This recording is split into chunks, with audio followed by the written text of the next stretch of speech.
Olá, bem-vindos todas e todos ao Science Film Festival 2020, a segunda edição em solo brasileiro. Hoje vamos realizar a nossa segunda live das Jornadas de Ciência e Educação, intitulada Incentivo à Ciência. Com grande alegria que nós vamos receber aqui alguns convidados muito especiais. Convido a todos os internautas que estiverem acompanhando agora se inscreverem no festival. São 14 filmes dublados e legendados ao português, de comunicação científica, uma celebração mesmo da comunicação científica, vários temas importantes de serem conhecidos, de serem divulgados. Professores que quiserem utilizar os filmes em sala de aula também podem conhecer os materiais didáticos, que em alguns dias vão estar disponíveis no site do Science Film Festival.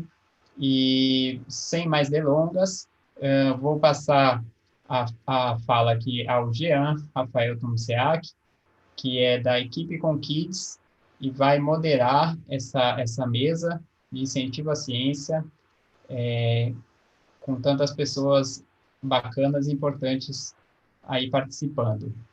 Então, Jean, pode dar início aí. Tá legal, obrigado, Daniel. Boa noite, pessoal. Boa noite quem está nos acompanhando aqui, né, ao vivo agora e em cores. Muito obrigado aos nossos convidados dessa noite, né, a Natália, ao Newton, ao Vinícius. Eu já vou apresentar eles formalmente. Eu sou o Jean e o objetivo dessa noite é a gente debater sobre 3 obras que estão dentro do Festival de Ciências, né, onde os nossos convidados também assistiram, e a gente vai debater um pouquinho sobre esse tema hoje, né? Eu vou pedir para compartilhar a tela aqui, eu tenho uma breve apresentaçãozinha para contextualizar o porquê viemos essa noite, porquê nos encontramos virtualmente e poder contextualizar todo mundo que está acompanhando, né? Daqui a pouquinho deve aparecer. Mas, enfim, é um grande prazer estar com todo mundo aqui, né? Porque não é todo dia que a gente pode falar sobre ciências, né? E principalmente do incentivo às ciências, né? Já vai colocar aí no modo apresentação.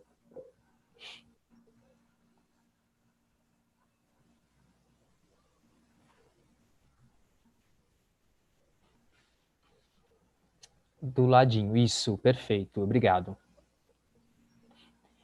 Então, nossa mesa hoje é Incentivo à Ciência e a gente vai falar sobre 3 obras, né? Meu Robô e Eu, um documentário, né? Um filme que fala da trajetória de alguns adolescentes que foram por uma competição de robôs, né? E tinha várias categorias, enfim, mostra toda aquela ansiedade, né? Os adolescentes ficam, né? Para qualquer competição, para qualquer, enfim, evento que eles participam. Eles mostra essa trajetória vem de diferentes países da Europa, Estados Unidos, da Ásia, né? E vão competir, né? E o quanto eles se esforçam para estar lá, né? E o quanto eles têm que fazer o robô funcionar, e às vezes o robô não funciona, dá problema, faz parte, né? Entra um pouco daquela filosofia que falam hoje em dia, a gente aprende pelo erro, né? Enfim, tem muitas questões aí, mas é uma mensagem que se passa lá nesse documentário do Meu Eu Robô. E aí tem outros 2 documentários, outros 2 filmes sobre ciências, que fala da trajetória de 2 cientistas, né? Da Anne Virk e da Eliana Nossa.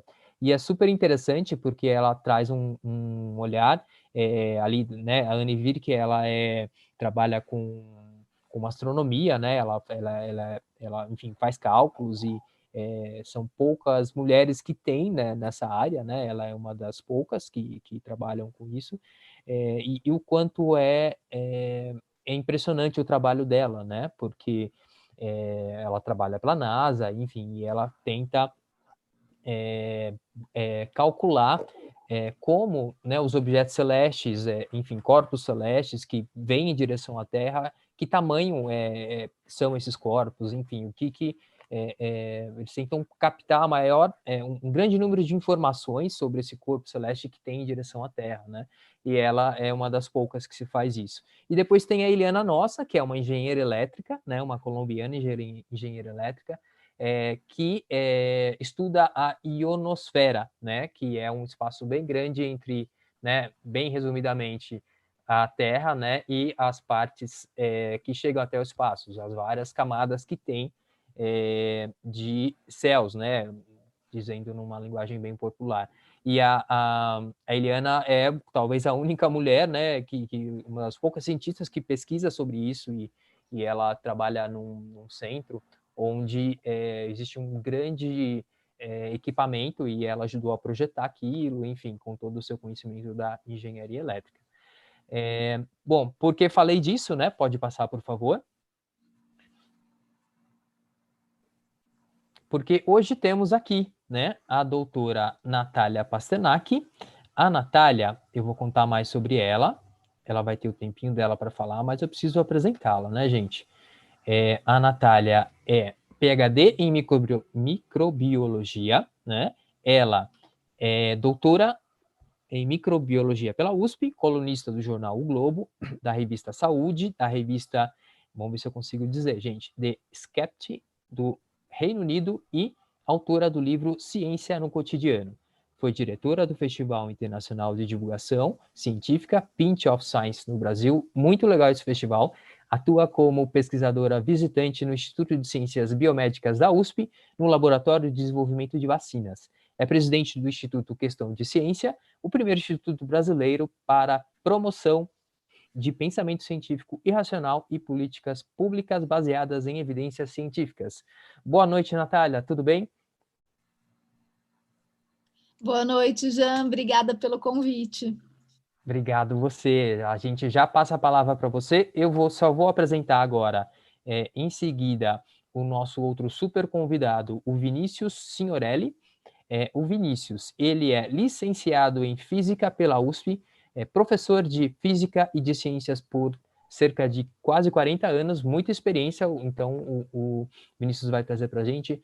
É autor de livros didáticos, de Física, Ciências, trabalhou na cultura, né, aqui de São Paulo, colaborou com conteúdos de ciência da série do Castelo Rá-Tim-Bum, foi professor formador no programa de parâmetros em ação do MEC e avaliador de vídeos de física para o canal do YouTube Edu. Atualmente é editor científico e coautor dos materiais de educação tecnológica e robótica da Zoom Education for Life. Participa da equipe técnica da equipe série Haja Paciência, voltada a pensar a educação e a escola com divulgação em redes sociais. Boa noite, Vinícius, tudo bom? Uau. Boa noite, gente. Muito obrigado pelo convite, tá? Espero trazer algumas ideias interessantes para a reflexão de todos aqui hoje. Muito obrigado, Vinícius. Depois a Natália você fala, a gente vai ter 20 minutos para cada um, né? E o nosso último convidado também, não menos especial, é o Newton Joaquim. O Newton, ele é empresário, engenheiro, consultor e especialista em educação e robótica. Ele é presidente do TBR, Torneio Brasil de Robótica, e do WRO, vamos ver se eu consigo, World Robot Olympiad, no Brasil. Pós-graduado em Gestão e Ciência e Tecnologia. Então, temos aí um pessoal super especial, que é difícil de achar aqui no Brasil, o pessoal da robótica. Boa noite, Newton, tudo bem? Boa noite a todos. Grande prazer estar aqui com vocês. Tá certo. Pode passar, por favor. E aí, a gente tem que começar divertido, né, gente? Eu falei para vocês que eu ia provocar um pouquinho vocês, mas as charges nos provocam mais do que tudo, né? Se vocês olharem bem aí, tem uma tirinha de um sábado qualquer, lá do Carlos Ruas, e aí ele, enfim, tem uma brincadeira ali, né, em que o Einstein está conversando com uma moça e tal, e aí a moça fala, olha, mas tem que rolar uma química, e ele não sabe para quem pedir ajuda, ele vai pedir ajuda lá para Marie Curie, né? E, enfim, é só uma introduçãozinha para deixar bem leve o nosso debate agora. E para a gente também entrar num assunto mais sério, né? A ciência pode ser considerada como a maneira com a qual as pessoas descrevem e compreendem os fenômenos que estão à sua volta, e cuja influência determina diretamente ou indiretamente as vidas humanas e não humanas. Ao olhar com atenção para a atualidade, vemos um momento delicado de exagerada crença na não-ciência. A nosso ver, o legado científico não deveria ser considerado com a pouca estima que, por vezes, temos visto. Pode passar, por favor?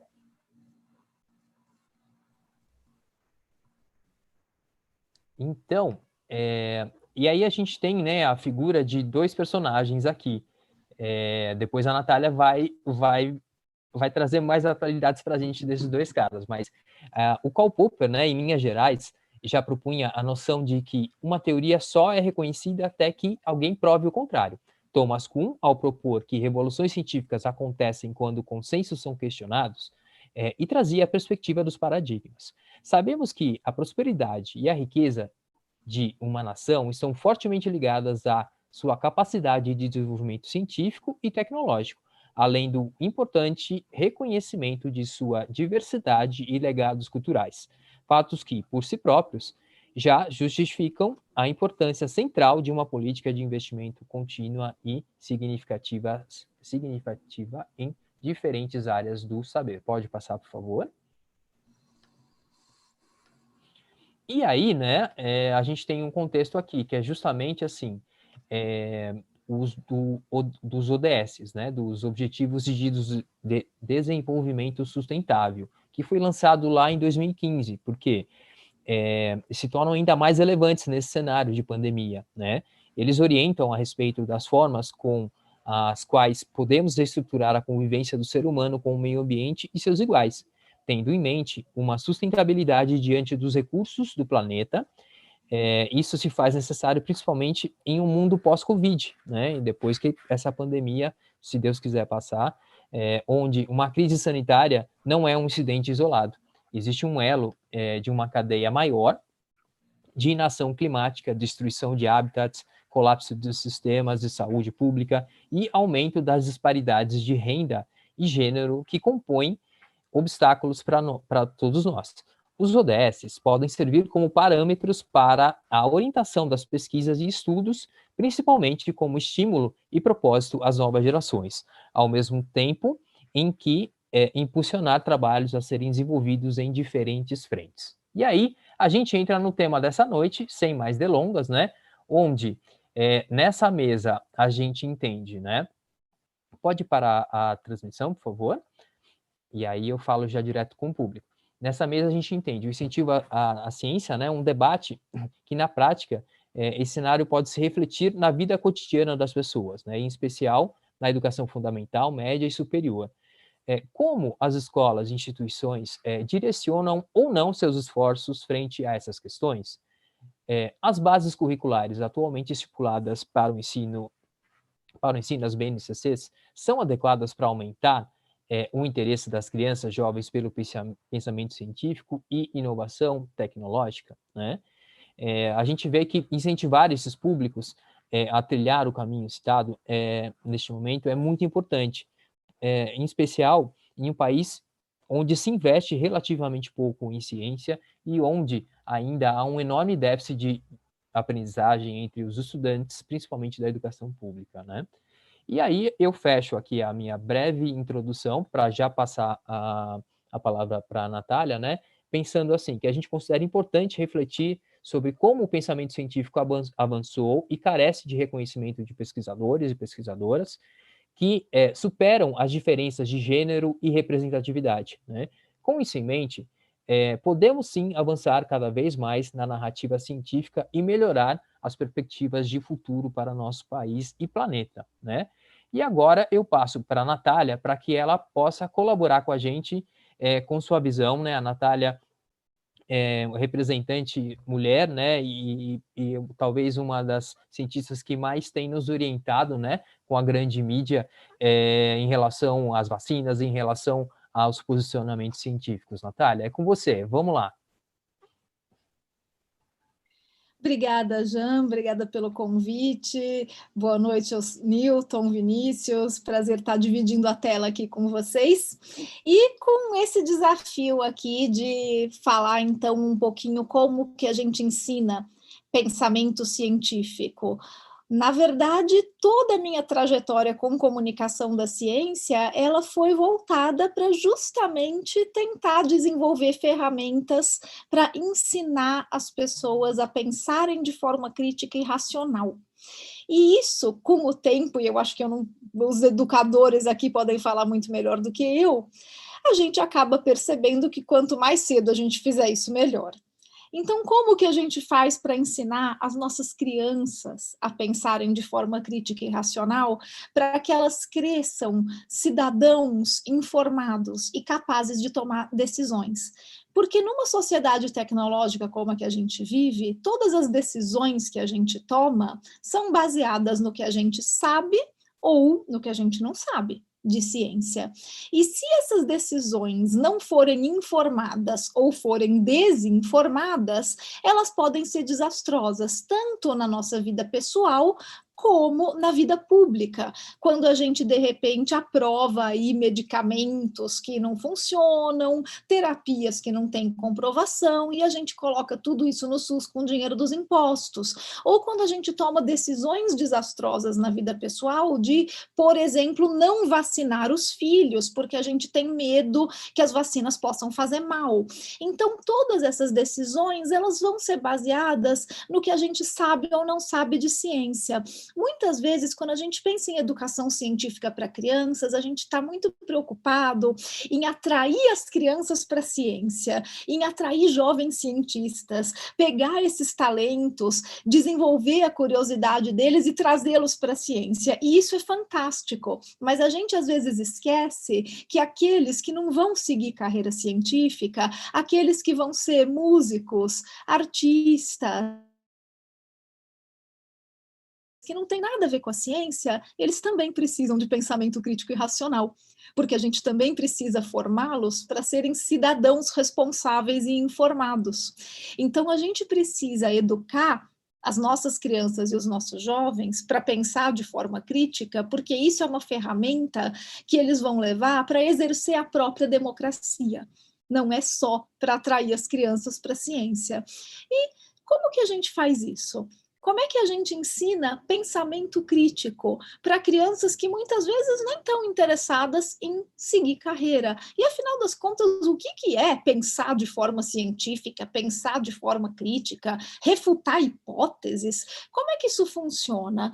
Isso funciona da seguinte maneira. Eu vou contar duas histórias aqui, histórias que a gente pode contar para as nossas crianças e aí depois vocês me dizem se vocês acham que funciona ou não para ensinar pensamento crítico. Tem um dragão na minha garagem. Ele apareceu lá, tem um dragão, e eu não sei o que fazer com ele. Eu falei isso para um amigo meu, tem um dragão na minha garagem, cara. E o meu amigo falou, eu quero ver. Então eu trouxe o meu amigo para a garagem. Ele entrou lá e falou, cadê o dragão? Eu falei, então, é que eu esqueci de te falar, o dragão invisível. E ele falou, mas se o dragão é invisível, como é que você sabe que o dragão tá aí? Não, eu sei, tem um dragão na minha garagem, tenho certeza. Mas o dragão é invisível. Então, como que a gente vai fazer para testar essa hipótese de que tem um dragão na garagem da Natália? Porque eu não estou vendo. Então, como é que eu vou testar? Isso é uma hipótese, tem um dragão na garagem, eu tenho que testar essa hipótese. Como que eu faço? Vamos pensar então em maneiras de testar se tem um dragão invisível ali. Qual a primeira coisa que o meu amigo falou? Ele falou, já sei, vamos pegar uma lata de tinta e vamos jogar assim pelo ar e a tinta vai tingir o dragão e daí ele vai deixar de ser invisível e a gente vai enxergar. Mas aí eu falei para o meu amigo, sabe o que que é? É que além de invisível, o dragão é incorpóreo. Daí o meu amigo falou, você está de brincadeira, o dragão é invisível e também é incorpóreo, então não adianta jogar tinta. Não adianta. Então vamos fazer o seguinte, vamos usar infravermelho para medir o calor do fogo do dragão, E daí a gente vai poder saber se tem alguma evidência de que realmente o dragão está aí. Mas aí eu falei para o meu amigo, sabe o que é? Esse dragão não emite calor quando ele emite fogo pelo nariz. E daí o meu amigo falou, ok, Natália, é o seguinte, tem um dragão na sua garagem, mas o dragão é invisível, incorpóreo e não emite calor. Como é que a gente testa a hipótese de que tem um dragão aí? E qual é, no final das contas, a diferença entre um dragão invisível, incorpóreo e que não emite calor de um dragão que simplesmente não existe? E daí eu fiquei com aquela cara de tacho, porque daí eu tive que responder para o meu amigo, então, é que você tem que acreditar que o dragão está lá. Então não é ciência, é crença.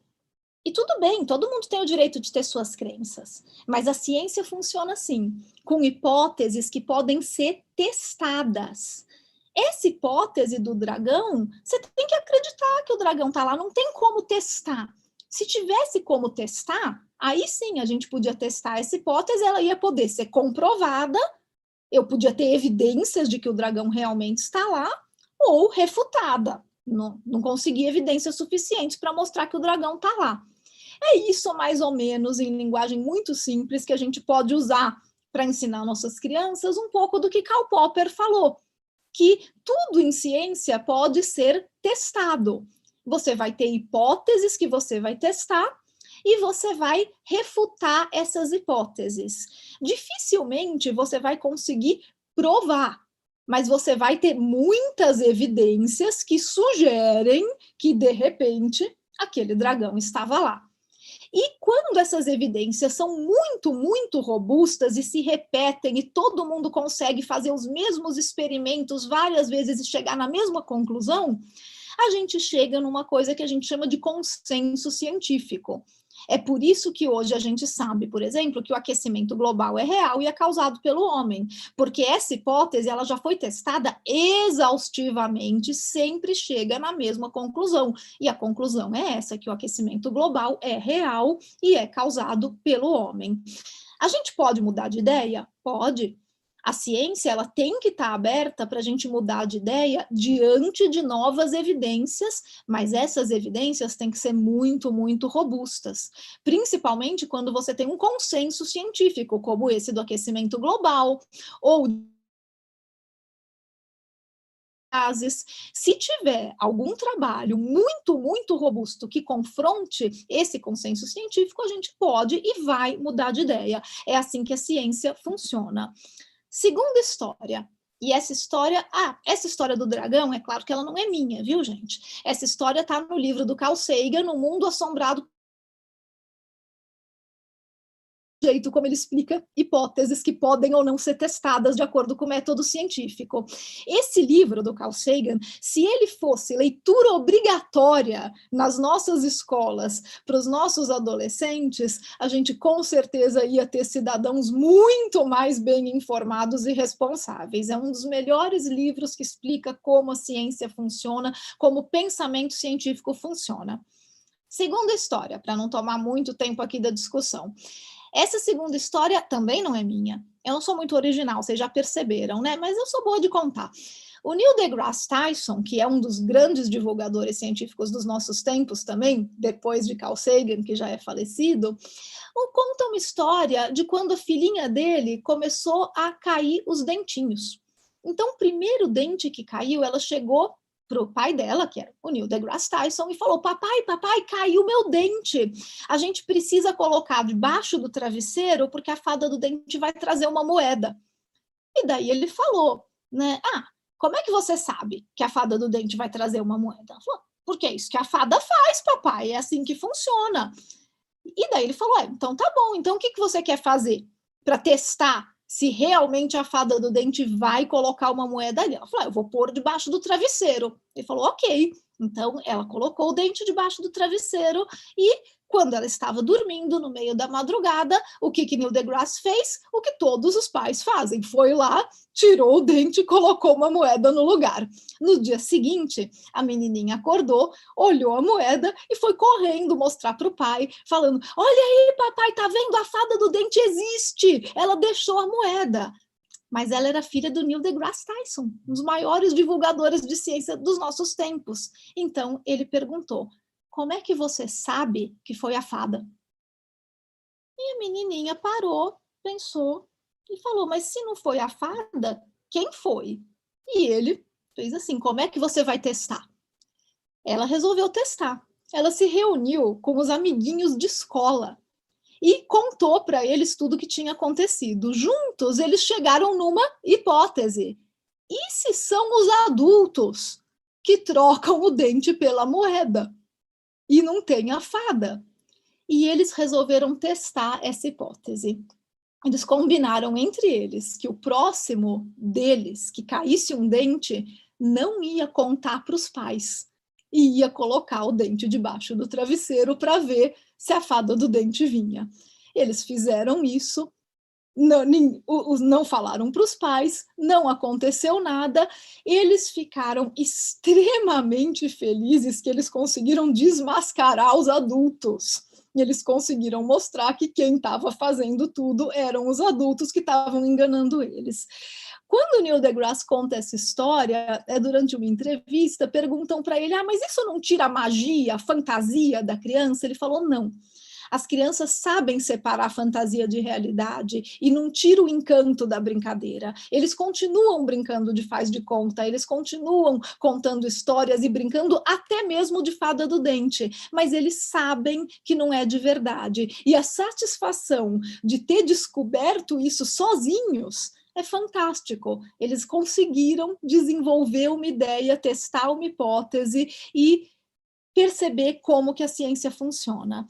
Se a gente conseguir ensinar as nossas crianças assim, a gente com certeza vai estar contribuindo para ter uma geração menos suscetível ao mar de desinformação que a gente vê nas mídias sociais. Uma geração que, quando estiver no meio de uma pandemia, não vai usar cloroquina para tentar curar Covid-19. Então, é com essa mensagem que eu passo aí para os colegas, que com certeza entendem muito mais de educação do que eu, e deixo aí para a gente conversar depois. Ah, legal, muito obrigado, Natália. As duas histórias foram lindas, eu não conhecia. Vou atrás dessas histórias porque quero lê-las na íntegra. E sim, né, acho que o Vinícius, por ter essa trajetória aí trabalhando com escolas, ele vai poder trazer um olhar para dentro dos muros das escolas, né? Na verdade, agora para dentro das salas virtuais, né? Que é onde estamos uma boa parte das escolas tendo aulas, enfim, remotas ou mesmo por rádio, às vezes até por material impresso. Mas vamos lá, Vinícius, o que você traz para a gente hoje à noite? Bom, gente, então,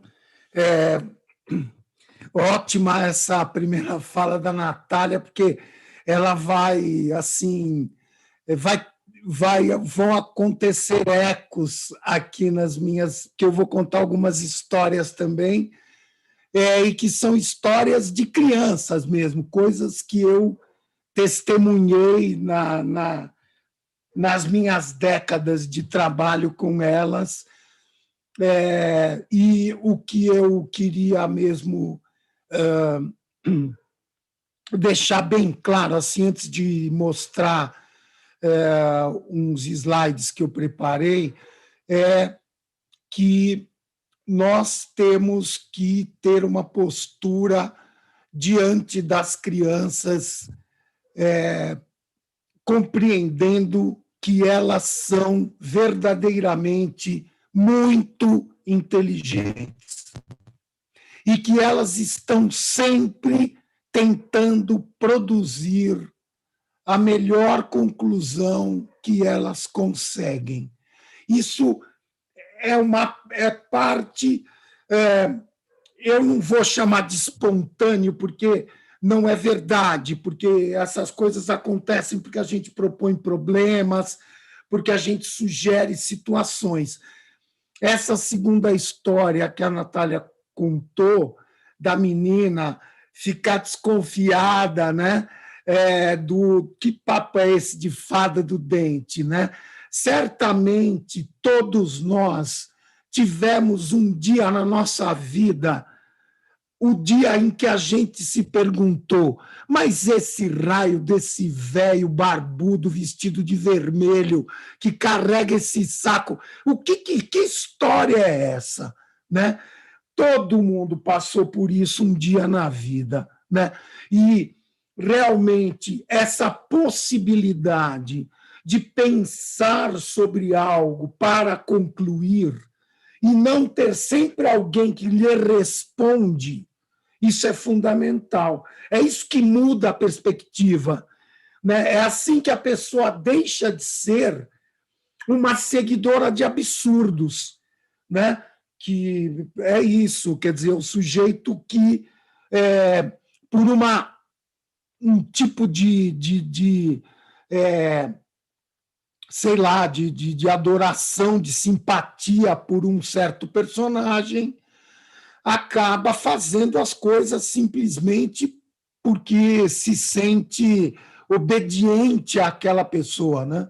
Que é justamente o que a gente não quer na educação em ciências. Né? A educação em ciências pensa, em primeiro lugar, que as pessoas têm que ser autônomas no seu pensamento. Né? Então, eu, quando comecei a pensar, né, no que eu ia falar, considerando essa ideia de que um dos objetivos da nossa conversa era refletir sobre essa coisa de estimular as crianças e os jovens a ter curiosidade, né? A querer conhecer, aproximar os jovens, as crianças, dos conceitos, das teorias, né? E dos procedimentos da ciência, que eu acho que isso é uma coisa muito importante e que tem a ver muito com a primeira história que a Natália contou, que é bem essa coisa do procedimento. Ciência é procedimento, pode ser inclusive teórico, né? Não precisa ser necessariamente experimental, mas é procedimento. Você tem que ter uma sistemática de trabalho sempre. Então, é isso que diferencia você ter uma crença, simplesmente porque aquilo é uma coisa que você acredita, que faz parte do seu íntimo, né? E você ter verdadeiramente uma conclusão. Né? Bom, eu vou compartilhar a minha tela com vocês e vou falar rapidamente das minhas historinhas. Tá? Então, essa é a tela. Estão vendo? Então, aqui. Então, essa ideia, né? O que significa considerar como as crianças aprendem? Então, essa ideia, o que é o erro no processo de aprendizagem? Né? Então, eu vou contar a primeira história para vocês, que é a seguinte, ó. Um garoto de terceiro ano, né, que quando eu testemunhei essa história, era a segunda série, né? Gente de 7 anos, aproximadamente. Aquele momento em que as crianças estão aprendendo a fazer somas, né? O algoritmo da adição, o famoso, e que é um momento em que começa a aparecer aquela história do vai um, vai o dois, o que os professores de matemática chamam de agrupamento, né? Porque tudo bem, você soma 5 com 4 dá 9, tá fácil. Mas na conta, quando você soma 8 e 6 e dá 14, o que você faz? Né? Então, esse menino, que era um aluno legal, tá? Ele leu o problema e a professora preparou os problemas de propósito para dar contas que tivessem essa necessidade de agrupamento. Ele leu o problema e anotou a conta direitinho.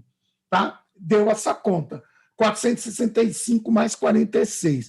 Ele montou o algoritmo, como era de se esperar, né?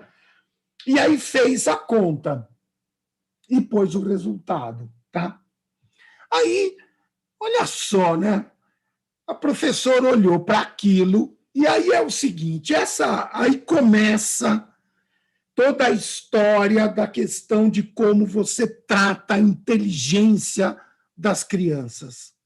Se um aluno, quando recebe do professor sobre essa conta apenas um X vermelho, ele apenas vai se desesperar, nada mais do que isso. Então, a história é a seguinte, então é para não corrigir? Claro que não, tem que corrigir. Só que corrigir com um X vermelho é apenas fazer uma sacanagem com o moleque. Essa é a questão. Agora, o que aconteceu? Aconteceu uma interação, a professora, acreditando na inteligência do seu aluno, perguntou para ele, mas por que deu 9 para você aqui? E ele muito prontamente respondeu para a professora, ué, professora, a senhora não falou que pode no máximo 9? E vejam, nem sempre o professor fala isso explicitamente, mas essa é a situação. Se eu somo da 1, da 2, da 3, da 4, da 5 com algum algarismo, até o 9, sem problemas. Mas e se passou de 9? E se deu 5 e 6 deu 11? O que eu faço? Aí a professora falou, bom, mas então como é que você fez? E aí ele tranquilamente explicou para a professora, olha, professora, 5 mais 6, 11. Pode ir no máximo 9, sobra 2. 2 mais 6, 8 e 4, 12. Pode ir no máximo 9, sobra 3. 3 mais 4, 7. Gente, então aí acontece o seguinte, olha a quantidade de matemática que essa criança sabe. Vejam quantas coisas ela já se apropriou. Mas acontece que um algoritmo é um tipo de conhecimento que a gente chama de procedimental, quer dizer, alguma coisa que é composta de uma série de passos e que você tem que conhecer todos de ponta a ponta, porque senão o algoritmo não funciona. Ele te entrega respostas erradas. Então, aqui tem alguma coisa no meio do caminho que não está funcionando, mas não está tudo errado. E quando o menino vê o X vermelho, ou a menina, né, o que também tem muito a ver, qual é a reação? Ah, matemática é uma coisa muito difícil. Matemática não é para mim, eu penso e sempre erro. Mas olha que interessante, né? Como é que a gente pode interagir com esse pensamento? E não simplesmente dizer para ele, ó, tá errado.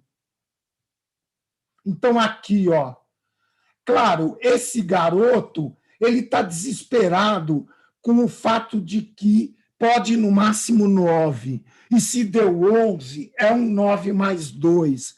Ele ainda não chegou naquele ponto de compreender que o agrupamento é de dezenas. Eu completei uma dezena. Então, eu tenho uma dezena mais uma unidade. E é isso que ele vai ter que, de alguma maneira, conquistar. Mas, primeiro, ele tem que compreender que aquilo que ele está pensando, que é a sua hipótese de trabalho do momento, está errada, simplesmente. Não vale. Como é que eu convenço o meu aluno? Eu digo para ele, está errado, faz de novo, presta atenção, estuda mais. Isso não resolve. O que eu tenho que fazer é mostrar para ele que ele está usando um raciocínio que tem problemas. Por exemplo, eu posso fazer isso. Olha, você somou 465 com 46, deu 799. Se eu aumentar o 465 para 528, Você concorda comigo que tem que dar um número maior do que 799? Que aumentou uma das parcelas? A expectativa para o resultado é tranquilo, tem que ser maior. No entanto, vamos fazer a conta usando o método desse aluno, né? Por favor, repita a sua conta usando esse método. 8 e 6, 14. Pode, no máximo, 9, sobra 5.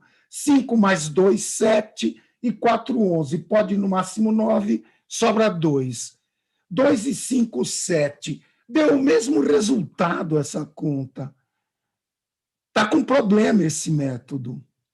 E aí eu introduzo essa criança num verdadeiro problema epistemológico, que ela vai viver diante da hipótese que ela tem de funcionamento da adição. E aí ela vai procurar novas formas.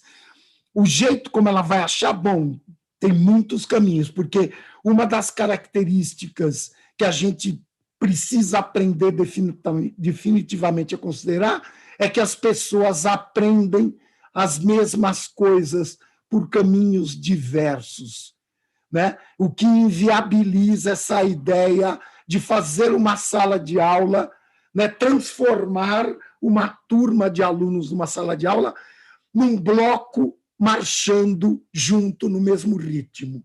Isso não existe, né? Então, essa é a primeira história. Rapidinho, a segunda. Esse é aprender sobre respiração pulmonar. Olha que coisa linda. Eu cheguei na sala de aula, ó, eu não sei se vocês conseguem ver aqui, São Paulo, 28 de agosto de 1989. Tá? Eu copiei essas coisas naquele tempo em transparência, tá? 1989, não havia scanner disponível, certo? A não ser na NASA. A NASA já tinha scanner, mas a gente não. Eu copiei e aí eu fiquei com essa lâmina e eu acabei depois usando. Eu fiz uma pergunta para eles que era assim: como nós respiramos? Pedi para eles escreverem a respeito, né? E daí, essa menina, a Bianca, veja que coisa linda.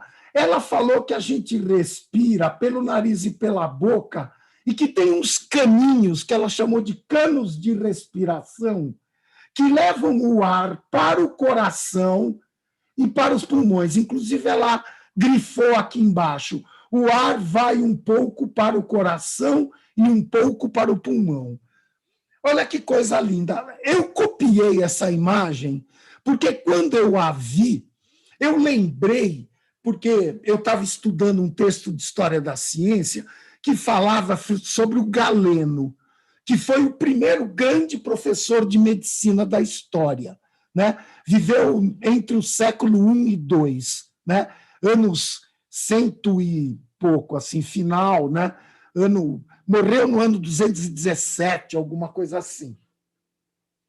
O Galeno, nas obras dele de medicina, ele dizia que nós tínhamos canos de respiração, porque quando eles dissecavam cadáveres, eles encontravam trechos das artérias vazias, porque as artérias têm válvulas, e o cara, quando ele estava nas últimas palpitações cardíacas, o sangue ia e não voltava por causa das válvulas, e achava-se nos pulmões artérias sem sangue.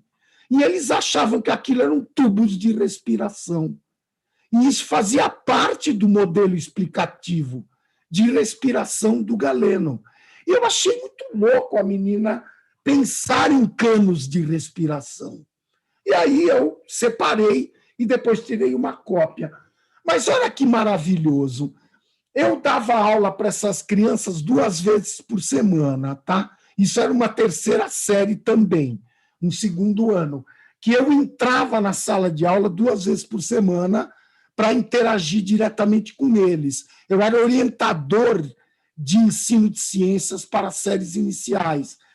E eu queria ter esse contato direto com as crianças, e eu comecei a fazer essas aulas de ciências. Daí, depois desta aula, eu levei para a sala de aula um monte de seringas de injeção. Essa seringa e o êmbolo. E pus eles brincando com essas seringas. E eles puxavam e empurravam, puxavam e empurravam. E aí um logo descobriu aquela coisa que, se ele tampasse a seringa e empurrasse o êmbolo ia e voltava, né? Então tinha essa coisa de sugar o ar, deixar a pressão baixa, tampar a seringa, puxar o êmbolo, largava o êmbolo volta para a posição. E essas coisas deixaram eles curiosíssimos, né? E aí nós começamos a pensar, né? Eu fui lançando para eles, mas vocês acham que isso tem alguma coisa a ver com essa história de inspirar e expirar? E deixei essa pergunta no ar. Na semana seguinte, olha, aqui era 28 de agosto, a semana seguinte era 4 de setembro, tá? Eu repeti como o ar entra nos pulmões, tá? Aí, olha a mesma aluna. Gente, ela não teve aula de respiração, tá? Ninguém ficou explicando nada para ela. Ela foi atrás, ela foi fuçar. Eu deixei disponível para eles uma caixa cheia de livros de ciências de Fundi 2, para eles fuçarem. Assim, irem procurar os assuntos por conta própria. E aí, olha o que ela fez. Tá? Então, assim, quando o diafragma vai para baixo, o ar vai para o pulmão. E aqui o desenhinho que eu ampliei, que é o desenhinho do pulmão e o diafragma, né? E uma coisa interessante que ela pôs aqui, isso aqui é dela, né? Foi ela que quis. Ela pôs aqui: se você abaixar o diafragma e fechar a respiração, fica a pressão baixa. Porque eles lembraram da seringa. Então, eles faziam uma brincadeira que era assim: eles tampavam o nariz e a boca e faziam força para inspirar. E aí tiravam a mão repentinamente, né? Faziam esse movimento. E eles viam que isso acontecia a mesma coisa de quando eles puxavam o êmbolo e depois tiravam o dedo da entrada de ar da seringa. E o ar entrava, pss, né? E eles começaram a fazer essas relações. Então, você vê o salto de qualidade, de conhecimento. As crianças buscam por isso. A gente não precisa mandar elas aprenderem. Não há necessidade disso se a gente deixa o conhecimento à disposição e se a gente provoca as questões de maneira adequada, como foi o caso do Tyson Gracie com a filha, né, que ele é um cara também bastante genial desse ponto de vista, né? Ele pôs um problema que era compreensível para uma criança daquela idade e ela pôde pensar no assunto e criar uma solução, né? E eu acho que é isso que é importante, não? Então, eu acho isso muito mais interessante do que certas forçações que se faz na escola, como, por exemplo, plantar sementinhas de feijão no algodão. Isso é um tipo de coisa. Claro que fazer experimento é importante, mas se a gente não faz as atividades na sala de aula com uma compreensão daquilo que a gente está fazendo, por que está fazendo? Que pergunta estamos respondendo? O que nós estamos investigando? Então, a gente cria esse tipo de problema. O menino numa fazenda, no alto de uma colina, vendo tratores trabalhar, né? Estava junto com o pai e o fazendeiro. Aí o pai pergunta para o fazendeiro: por que aqueles tratores, o que aqueles tratores estão fazendo ali? Aí o fazendeiro, ali nós vamos plantar feijão. Era uma área enorme. E o menino ficou desesperado, ele olhou para o pai e falou, nossa, pai, o tio vai cobrir tudo aquilo de algodão? Ou seja, ele tinha aprendido na escola que para plantar feijão, primeiro precisa ter uma caminha de algodão para pôr o feijão em cima. E ele ficou com essa visão dessa coisa. Então, o fato de ter feito o experimento, o fato de ter posto o feijão lá para germinar, não significa que você está ensinando boa ciência, né? Se esse trabalho é feito de uma maneira descontextualizada, se a situação de problematização não estiver bem colocada, a gente pode ter aquele problema que, no meu tempo de moleque, as pessoas diziam trocar gato por lebre, né? Então, enfim. E para encerrar, eu só vou dizer uma última historinha bem curta. Então, essa coisa, nós temos que mudar o olhar sobre o conhecimento das crianças em ciências, né? Tratá-las como seres inteligentes, compreender os raciocínios que elas estão fazendo e fazer perguntas que, para eles, sejam epistemologicamente adequadas, né? Então, vocês vejam, olha que lindo. Aí eu coloco essa questão que o gabarito não deve ser a meta, porque esse negócio de gabarito, aliás, é a parte mais incrível da parte dos grandes encontros de robótica, né? Ali não existe um gabarito, existem soluções criativas, formas diferentes de se apropriar daquelas técnicas, daquelas tecnologias, criar programações que resolvam problemas interessantes. E isso que eu acho mais fantásticos naqueles grandes encontros de robótica, né? Que o Newton certamente vai falar sobre isso, né? Então, vejam, aqui uma coisa que é assim, crianças de 5 anos discutindo essa pergunta, certo? Nuvens são feitas de algodão? Gente, eles estavam lá, um argumentando, eu já vi fotografia, eu já fiz isso, eu já fiz aquilo. De repente, um menino levanta a mão e fala o seguinte, gente, é claro que nuvem não é feita de algodão, porque se fosse feito de algodão, enrolava tudo na hélice dos aviões. Você quer um argumento mais poderoso do que esse para acabar com essa hipótese? Acho impossível, tá? Então, valorizar isso, eu acho que é fundamental na escola, para a gente começar o trabalho com as ciências da maneira que a gente gosta mesmo, quer dizer, encantar as crianças pelo conhecimento científico, encantar as crianças pelo saber da tecnologia, para que elas possam ter uma postura crítica e criativa diante disso, né?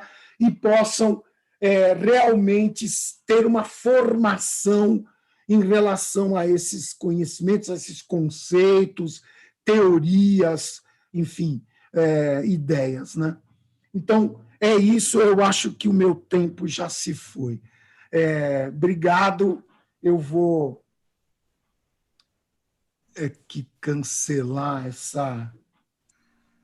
Tá certo, Vinícius. Muito obrigado. Enfim, Obrigado você. essa sua provocação, né, de como que na escola a gente ainda consegue manter vivo nas crianças, nos adolescentes, aquela curiosidade que a gente tem, né, do ser humano. O ser humano é um ser curioso, é um ser criativo, né?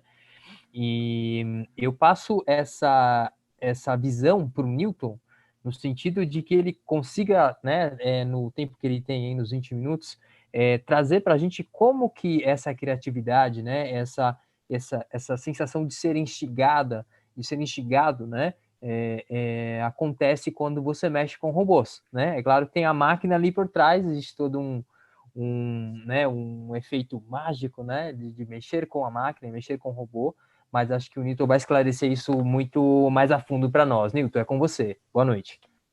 Boa noite, mais uma vez. Obrigado pela oportunidade de estar aqui com vocês hoje. Estou muito feliz, muito mesmo, até porque essa questão de trabalhar com ciência, tecnologia e inovação junto a crianças e jovens adultos, inclusive, é uma atividade que eu desenvolvo há muitos anos.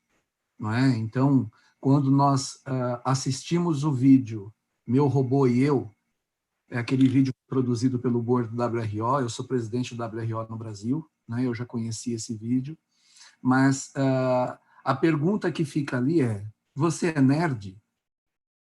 E aí você começa a observar as respostas das crianças. Eu não sou. Até que alguém diz, eu sou. Mas o que é ser nerd?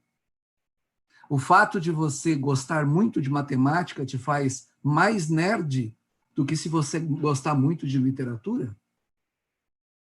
Ou você é nerd em literatura e pode ser nerd em matemática? Exemplo, não é? Então, aquilo que se faz naquele vídeo é uma provocação. E essa provocação, ela vem bem ao encontro do trabalho que a gente realiza com esses jovens, com essas crianças ao longo do ano.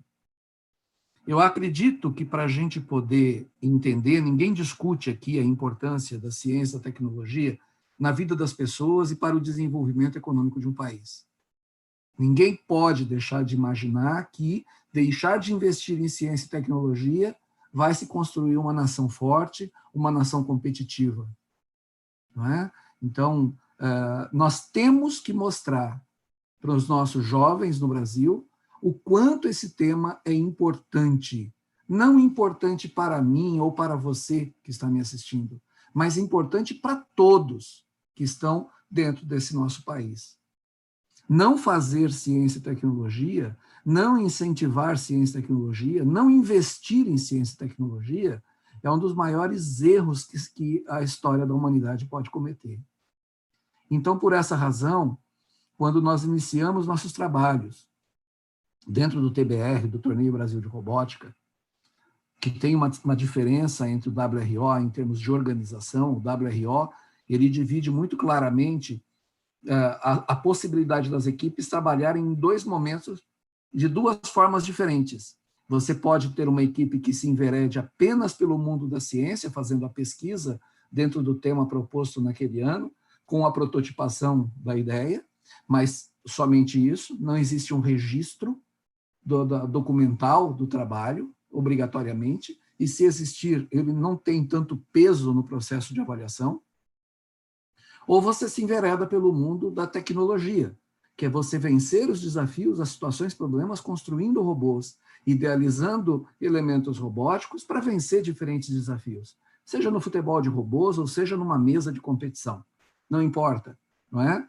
Mas isso difere do TBR, porque o TBR no Brasil, que é a nossa criação, ele tem 10 anos, e nós temos o ideário de fazer com que os jovens que participem do TBR, eles tenham a oportunidade de experimentar tudo.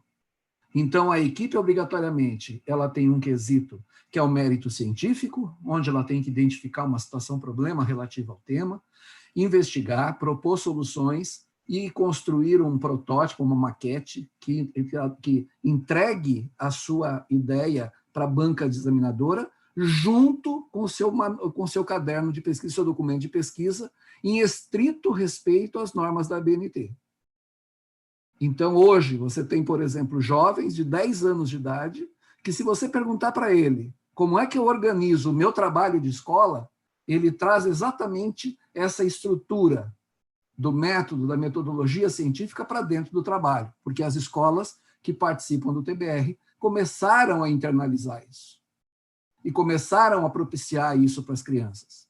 A ponto, por exemplo, de uma aluna de uma cidade chamada Campanha, no sul de Minas, a Sara formou-se na escola, entrou na faculdade, E no primeiro trabalho dela na faculdade de odontologia, o professor a expôs de forma negativa na sala, porque ela apresentou um trabalho rigorosamente dentro, como eu disse, em obediência estrita às normas da BNT.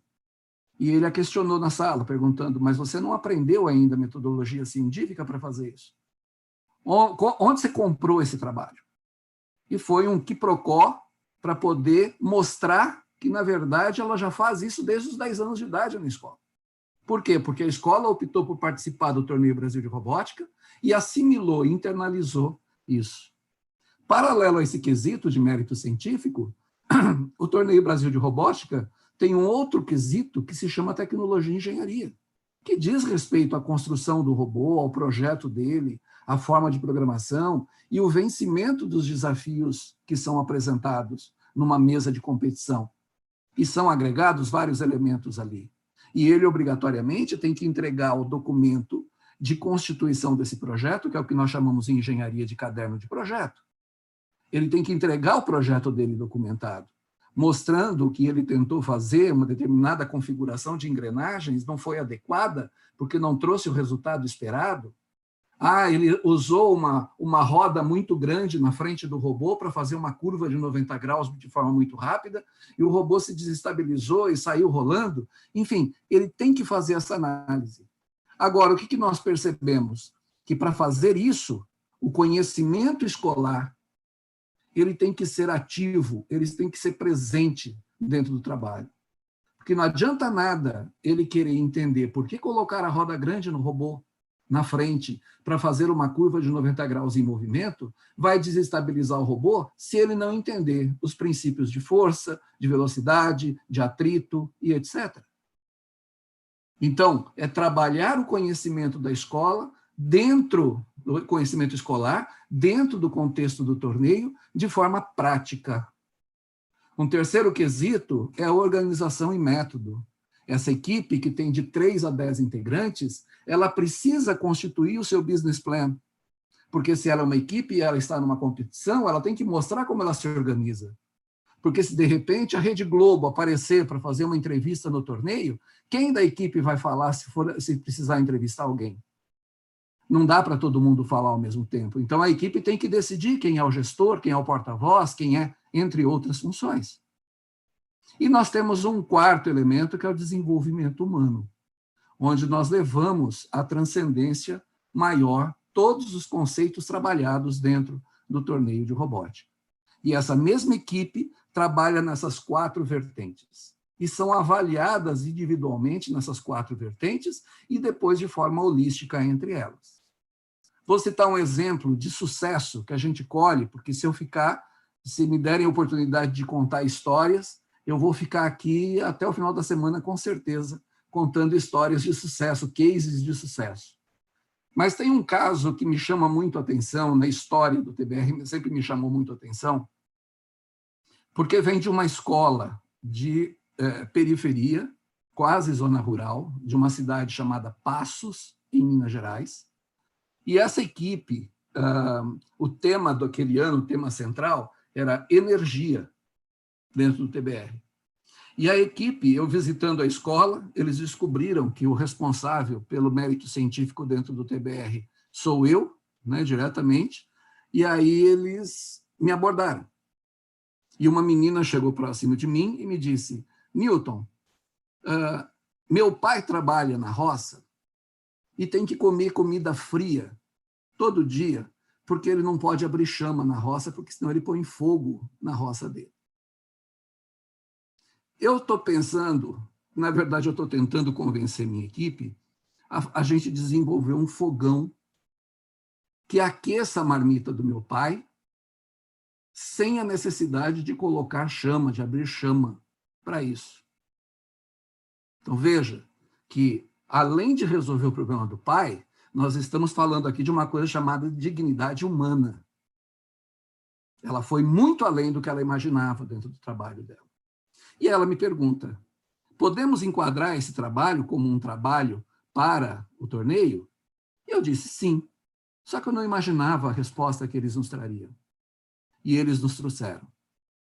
Eles pegaram uma caixa de papelão do tipo Chamex, uma lata de tinta cortada no sentido longitudinal, pintada de preto por dentro, mais alguns artefatos, papel, jornal, plástico, colocaram ao redor, pegaram a tampa da caixa, recortaram por cima, colocaram um filme plástico e colocaram exposto no sol.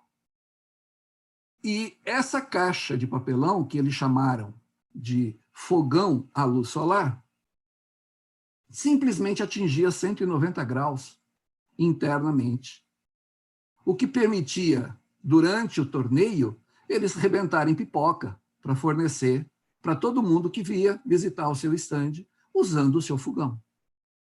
E esse exemplo me ficou marcado porque, em dado momento, eu estava em Brasília, no Conselho Nacional de Pesquisa, no CNPq, em reunião com a diretoria, com a cúpula de diretoria do CNPq, e eu mostrei esse exemplo para eles, que é um vídeo da Globo local, que fizeram uma matéria muito bacana, e eu mostrei. E, de repente, um dos diretores olha e diz, engraçado, não é? Precisa que uma equipe de jovens de 14, 15 anos de idade mostrem para esses cientistas que estão sentados aqui que a gente pode resolver, por exemplo, entre outras coisas, problemas de fome, de dignidade humana, usando materiais reciclados que estão sendo jogados no lixo, que foram jogados no lixo. E exemplos como esse, nós temos vários, nós temos inúmeros, todos registrados, todos documentados, todos em PDF conosco na nossa, eu brinco, eu digo, na nossa base Cielo de trabalhos de pesquisa, não é? E todos estão lá. Então, você é nerd? Será que nerd é o cara que é bom em matemática? O cara que é maravilhoso em física? Ou será que nerd é o cara que tem o destemor de enfrentar a situação problema e tentar resolvê-la, vencer os desafios que estão ali? Então, mais do que ser inteligente, é ter a oportunidade de mostrarmos que os nossos jovens, e aí, no nosso caso, no TBR, nós iniciamos aos 4 anos de idade, não é? Que os nossos jovens, as nossas crianças, os nossos adolescentes, são muito mais capazes do que nós imaginamos. Como diz o Jim Cannon, que é o presidente de honra e criador da FIRST, que é um acrônimo, né, do inglês para a integração da ciência e da tecnologia, ele diz, nós precisamos mostrar para os nossos jovens que é muito mais significativo eles produzirem tecnologia do que eles serem meramente usuários dela. Então, qual é o nosso papel? Newton, eu vou te pedir licença um minutinho, porque a Natália tem que nos deixar. A gente avançou um pouquinho na hora, né? Não foi culpa sua, enfim, a gente falou bastante, o que é ótimo, mas é só para a Natália falar um tchau para a gente, porque ela tem um outro compromisso em seguida. Eu já te passo a palavra novamente, Newton. Ok. Gente, desculpa, Newton, interromper, mas é só para eu realmente me despedir de todo mundo e obrigada por dividirem a tela aí comigo, aprendi bastante com vocês, obrigada, Jean, pelo convite e fica as minhas desculpas para o pessoal que está assistindo, mas hoje foi daqueles dias, eu trabalho com vacinas, então a mídia está desesperada para saber o que acontece, afinal, com as vacinas, que o presidente não para de nos dar pauta, né? Então a gente tem que esclarecer. Gente, muito obrigada, parabéns pelo trabalho de vocês, eu sempre tiro o chapéu para o pessoal da educação de ciência, que sem vocês a gente não teria nada nesse país, né? As nossas crianças estariam aí à mercê de, como falou o Vinícius, de se tornarem adoradores de bobagens. Então, obrigada e boa noite, bom resto de evento aí para vocês. Obrigado, Natália. Muito obrigado pelo seu tempo e pela sua disponibilidade. Foi um prazer ter você com a gente. Desculpa, Newton. Ela, enfim, ela com certeza nossas agendas é a que é a mais ocupada, né? E, enfim, a gente precisava mesmo falar um tchau para ela. Mas você estava contando, né, que você estava com um grupo de cientistas e estava comentando de um cientista que falou sobre um ponto de uma criança que, enfim, fez um projeto e aquilo foi usado, né?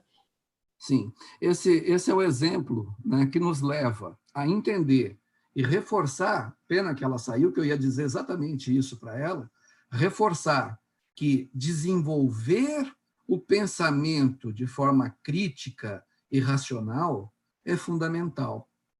Matemática, talvez, Vini, seja difícil na escola, porque não se ensina a pensar de forma crítica e racional sobre o problema. Não se aproxima os conteúdos da sala de aula dos conteúdos da vida, do dia a dia, não se desmistifica a aprendizagem, e tudo fica em torno de uma redoma, protegido, fechado, então, portanto, as coisas se tornam difíceis, elas se tornam incalculáveis, elas se tornam impossíveis, seja em matemática, seja em qualquer outra área do conhecimento. Então, é que é clássico falar de matemática. Mas, por outro lado, nós tínhamos 2 outros vídeos. E esses 2 outros vídeos, que traziam 2 matérias curtas, mas muito significativas, da Anne Virk e da Eliana Nossa, não é? Esses 2 vídeos, o que na essência deles eles estavam trazendo era o papel da mulher dentro do contexto científico e tecnológico. E para nós do TBR, assim como do WRO, as estatísticas 2019 e 2020 não estão fechadas ainda, não é? Mas as estatísticas 2019 dão conta que 53% do público que participou conosco do TBR em 2019, 53% são meninas, são do sexo feminino. 40% são oriundos de escolas públicas e organizações sem fins lucrativos. Aí você me diz, puxa, isso é significativo? É. Ninguém traz estampado na testa se será um Einstein, um Newton ou um Gauss. Então, nós não temos como, olhando para as pessoas, simplesmente dizer esse jovem, essa pessoa, esse rapaz, essa menina, será uma grande cientista no futuro. E muitas vezes eles não se enveredam pelo caminho da ciência, da tecnologia, porque eles não tiveram oportunidade ou esclarecimento dos fatos, que orientasse, que norteasse a eles se enveredarem por esse caminho e a eles buscarem essas oportunidades. O que nós procuramos fazer é exatamente isso. A gente quer dar oportunidade para desvendarmos talentos adormecidos, como é o caso dessa equipe que fez o fogão à luz solar, por exemplo, ou qualquer outra que desenvolveu inúmeros trabalhos. Nós temos equipes que já firmaram parceria com a Embrapa, para que a Embrapa dê sequência ao trabalho deles de forma prática e concreta e torne aquilo uma solução para um dado problema em agricultura, por exemplo. Não é? Recentemente, uma das escolas que participou conosco, ela é de Pernambuco, não é? Eu não vou citar o nome por uma questão de sigilo, aí, de resguardo da instituição, mas ela é de Pernambuco e ela firmou a parceria com a Embrapa, porque os alunos pegaram um trabalho de pesquisa abandonado na Embrapa, que o pesquisador tinha desistido dele, eles conduziram o trabalho e deram aplicação àquele trabalho à resolução do problema deles, que eles identificaram daquela temporada do TBR, e o próprio autor olhou e disse assim, puxa, vocês me mostraram um caminho para resolver a questão que eu não tinha enxergado até então. Eu quero fazer uma parceria com vocês para que juntos nós concluamos esse trabalho e a gente faça isso ser levado à comunidade agrícola do país como uma solução viável. Então, veja, a pergunta será sempre a mesma. Você é nerd? Ou você é a pessoa que está, de fato, à frente das possibilidades, ou se predispõe a encarar as situações problema que lhes são oferecidas, para você poder, de fato, romper com o paradigma do é difícil, é impossível, não sou capaz, e trazer soluções. E soluções, não existem soluções melhores ou piores, mais bonitas ou mais feias. Soluções são soluções. O que se tem que fazer é fazer com que as pessoas, de fato, aprendam a buscar soluções, a propor soluções, e depois pode até refletir sobre uma melhoria, um incremento, uma inovação ou coisa do tipo. Mas é dar a elas, de fato, esse norte, não é? Essa visão estratégica de que eles são, sim, capazes, independente de seu gênero, independente de sua situação social, independente de ser aluno de uma escola pública ou privada, independente de ser um jovem de 10 anos de idade ou um adolescente de 18 anos. Todos têm capacidade, têm condições de enfrentar os desafios, enfrentar as suas situações problema e proporem soluções para isso. Eu agradeço a todos, eu não vou me estender mais, não é? Eu quero agradecer mais uma vez e dizer que para nós é motivo de muita satisfação e honra estar aqui hoje com vocês, porque esse é um tema que para a gente é extremamente relevante no nosso dia a dia. Muito obrigado. Nós aqui agradecemos, Newton. A gente admira muito o trabalho que você faz, né? A gente sabe da importância que tem a robótica na vida nossa hoje em dia, né?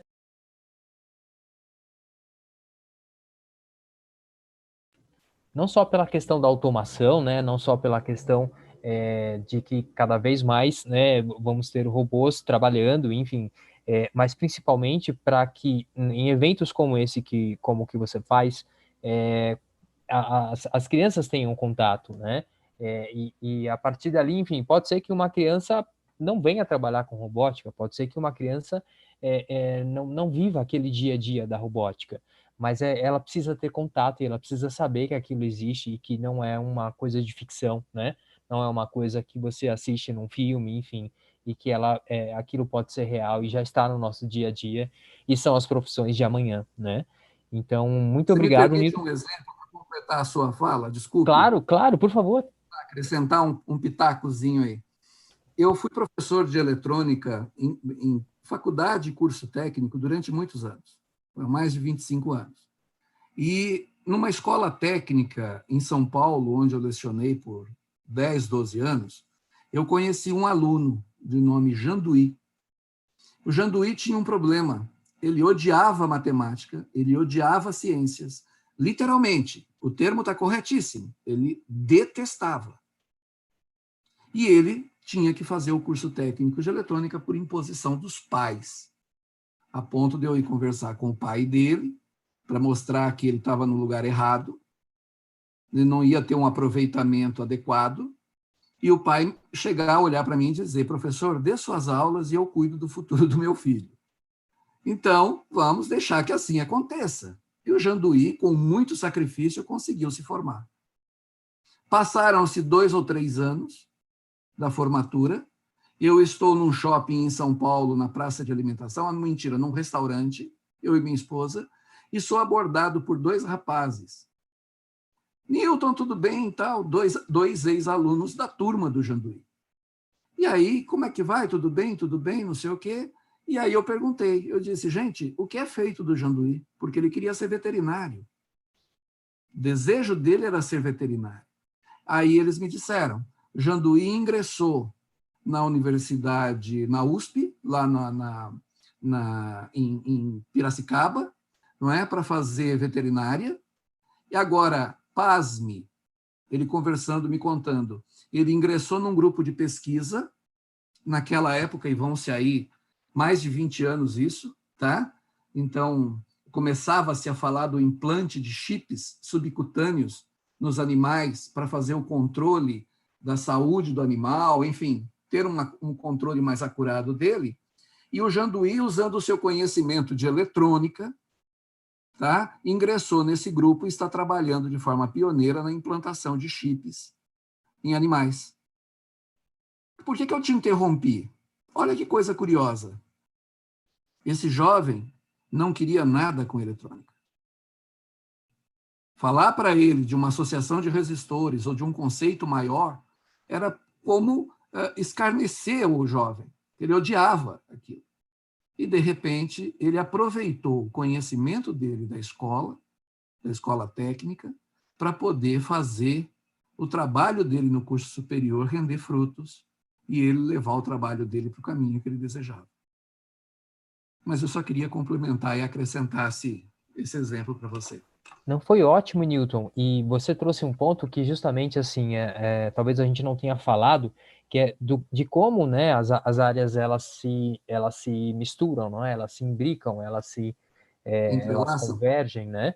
E não daqui para frente, né, com exceção dessa divisão que fazemos na escola, uma divisão necessária muitas vezes, né, para poder estudar ciências, para poder estudar teorias, mas a gente sabe que na vida real essas coisas são todas juntas, né? Cada vez mais robótica vai encontrar a biologia, né? Cada vez mais as tecnologias estão na medicina, né? Cada vez mais análise de dados está para, enfim, perfis psicológicos nas redes sociais, enfim, é uma coisa que se mistura. E eu aproveito a deixa, já que a gente está indo para o final, Newton, que a gente teve a oportunidade de falar um pouquinho mais, de fazer uma pergunta no nosso chat aqui, porque a gente tem que ser democrático também, tem muita gente nos seguindo aqui. E eu passo a pergunta para o Vinícius. O Vinícius que está quietinho ali anotando. Vinícius, Sim. tem uma pergunta aqui do nosso chat, e a pergunta é do Ari Storch. Como conciliar a importância do saber científico com a sabedoria popular? Vinícius, deixo com você essa provocação do Ari. Sim, olha, muito, muito importante essa questão, tá? Porque eu me preocupo muito com isso, porque muitas vezes um professor, principalmente no começo do Fundamental 2, os professores começam a dar aula e eles usam termos que eles acham que são... todo mundo está entendendo, mas as palavras têm polissemias, né? As palavras têm significados diversos, e muitas vezes algo que tem um significado na ciência muito preciso, né, é usado no dia a dia de formas diferentes, né? Eu estou aqui lembrando da palavra peso, mas esse já é um caso assim da física propriamente, né?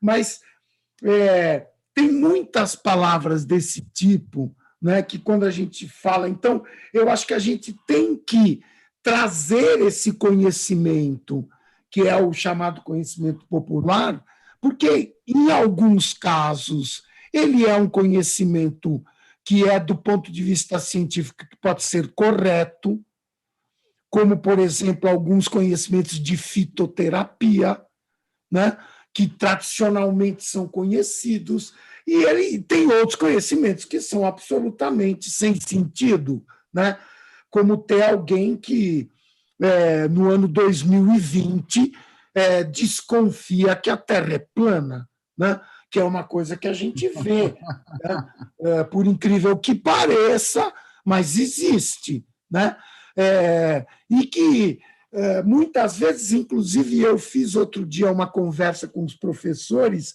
que eu mostrei umas imagens de livros didáticos que dão ideias muito erradas sobre o tamanho dos astros e a perspectiva das escalas, né? Tem muita imagem de estações do ano que mostra a Terra primavera, verão, outono, inverno, e o Sol é do mesmo tamanho que a Terra na imagem. Isso é péssimo. É péssimo porque transmite uma ideia muito errada de escalas. E tem gente que acha que a Terra é plana porque ela não vê a curva, que é uma coisa que só uma pessoa que não tem a menor noção de escala pode dizer, né? Então, por exemplo, os meus alunos de quinta série ou sexto ano atualmente, né, eu gosto de desafiá-los a construir maquetes proporcionais do sistema solar, né? Daí o sujeito acha uma bola de basquete e ele quer que seja o Sol. E aí eu pergunto, bom, então qual é o tamanho da Terra? O que vai ser usado para representar a Terra? E aí ele descobre que dá no máximo para usar um caroço de mamão, né? Ou uma semente, né? Uma pimenta preta, uma pimenta do reino preta, uma pimentinha. Pô, mas é assim? Pois é. Agora, se você escolhe a bola de basquete para ser a Terra, de que tamanho que teria que ser o Sol? E o Sol fica do tamanho do prédio da escola, simplesmente, né? Então, quando as crianças vivem esses problemas, que quando eles têm que montar robôs e fazer os robôs funcionar, eles passam por essas situações, que são as situações reais. Dá de cara, quer dizer, inclusive a robótica tem esse aspecto que eu considero muito legal, que é o seguinte: o cara pensa uma solução, monta um robô, programa um robô e vê se ele funciona com a ideia que ele teve. Então, ele testa a própria ideia quase que imediatamente, né? Claro que quando os projetos são mais longos, demora mais um pouco, tem que construir, tem que pensar, mas existe sempre o teste prático, né? E eu acho que sempre que a gente pode chegar nisso, que, aliás, as histórias que a Natália contou tinham relação com isso, né? Você realmente fazer o teste prático daquela coisa, mesmo que esse teste seja: será que existe fada dos dentes? Né? Então, isso é bonito, isso é legal. Né? E na tecnologia, isso tem essa grande característica que eu acho ótima dos robôs, que é isso: eu penso como o meu robô vai funcionar, programo o meu robô, monto o meu robô, e aí eu vejo se realmente deu resultado. Né? E em função do que não funciona direito, eu vou consertando. Aliás, tem momentos no vídeo, né, que acontece isso. Alguns alunos que comentam isso. Né? E a escola não dá abertura para isso. Não há abertura para isso na escola. É verdade, Vinícius. Eu vou aproveitar o seu gancho, né, para falar que essas obras todas que a gente discutiu estão disponíveis gratuitamente, né, no link que aparece para vocês aí no YouTube. É só se cadastrar. Vocês vão receber um link e uma senha de acesso, né, e você vai poder ver as obras que a gente curou aqui para o Festival de Ciência, entre eles esses que o Vinícius comentou, né, o Eu, o Robô, e os 2 documentários das mulheres nas ciências, né? Eu vou agradecer muito a participação do Vinícius. Vou passar a palavra, porque a gente tem que fechar agora, né? Vou passar a palavra rapidinho para o Newton, para saber se ele quer dar uma mensagem de 1 minuto no finalzinho agora, porque eu vou dar a última mensagem e a gente encerra a live, porque, enfim, o assunto não vai terminar, as ciências, né? Com certeza. A crítica e esse olhar de criatividade a gente tem que ter a todo momento. Mas vamos lá, Newton, alguma mensagem para nós nesse minuto final? Não, simplesmente eu quero agradecer mais uma vez pela oportunidade, parabenizar pelo trabalho que vocês realizam. Tá? Eu já posso garantir que eu tenho profundo interesse em estreitar pelo TBR, WRO, uma relação com vocês do SFF, não é? Eu acho que a gente pode multiplicar essa base de disseminação dos seus filmes, dos seus trabalhos, não é? Em associação. Já fiz esse convite oficialmente, porque julgo que o trabalho que vocês realizam, de fato, é um trabalho significativo, relevante, é maravilhoso. Tá? Eu quero, então, de novo, por fim, agradecer mais uma vez, dizer que estamos à disposição, nos visitem no nosso site, torneiobrasilderobótica.com.br, ou wrobrasil.com, não é? São os nossos caminhos. Procure entender, procure conhecer. Se você quiser participar conosco, estamos à disposição. Parabéns, Vinícius, pela sua fala. Obrigado por compartilhar esse conhecimento conosco, não é? Parabéns a Natália pela fala dela. Ela não está aqui, mas quero deixar registrado. E, mais uma vez, te agradecer, Jean, tá bom? em seu nome, agradecer a todo o SFF, ok? Um grande abraço a todos vocês. Obrigado, Newton. Obrigado também, Vinícius. Foi importante a presença de vocês, né? Eu sei que vocês têm uma agenda super apertada também. E daqui o último recado, né? Para você que está ouvindo a gente, o festival vai até 18 de dezembro, né? Essas obras ficam disponíveis através daquele link com senha até dia 18 de dezembro.